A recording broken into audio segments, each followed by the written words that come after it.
സാറേ മന്ത്രി വല്ലതും വരുന്നുണ്ടോ സാറേ? അയ്യോ മന്ത്രി വരുന്നൊന്നുമല്ല. എടാ എന്റെ പെണ്ണുമ്പോൾ അവള് റോഡി വണ്ടിയായിട്ട് ഇറങ്ങിയിട്ടുണ്ട്.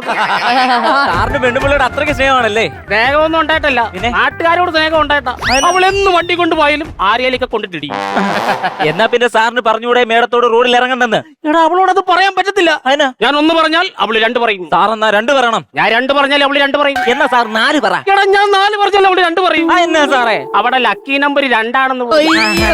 അത് മാത്രമല്ല, ഞാൻ 1ഉം 2ഉം പറഞ്ഞാൽ അന്ന് ഞങ്ങൾ തല്ലായിരിക്കും. ഞങ്ങളവിടെ നേരെ തിരിച്ചാ. എന്തോ തല്ല് കഴിഞ്ഞിട്ടാ 1ഉം 2ഉം തന്നെ അങ്ങ് പോകും. അത് പോട്ടെ, നീ കല്യാണം കഴിച്ചിട്ടുണ്ടോ? ഇല്ല. കല്യാണം കഴിക്കാത്ത പയ്യന്മാരും പ്രൈവറ്റ് ബസ്സും ഒരുപോലെ ആയിരിക്കും. അതിനാ സാറേ? ഇവന്മാരെ എല്ലാ വഴിക്കൂടെ ഓടുകയും ചെയ്യും, മുടിഞ്ഞ സ്പീഡും ആയിരിക്കും. അപ്പൊ കല്യാണം കഴിഞ്ഞവരോ? KSRTC പോലെ ആയിരിക്കും. അതിനാ? ചുമ്മാ അവിടെ എവിടെ കിടന്ന് ഓടുവാ. സാറ് പറഞ്ഞത് കറക്റ്റാ. ഒരു കാര്യം ചെയ്യും, 2000 രൂപ നീ പെറ്റി അടച്ചിട്ട് പോയാൽ മതി. എന്തിനു? നിന്റെ ഡയലോഗിന് മുടിഞ്ഞ സ്പീഡാ. ഞാൻ സ്പീഡ് കണ്ടാൽ അപ്പ പെറ്റി അടിക്കും. അത് പോട്ടെ, നീ ഇപ്പൊ എന്തിനാ വന്നത്? എനിക്ക് ഹെഡ്സെറ്റ് വേണം സാറേ.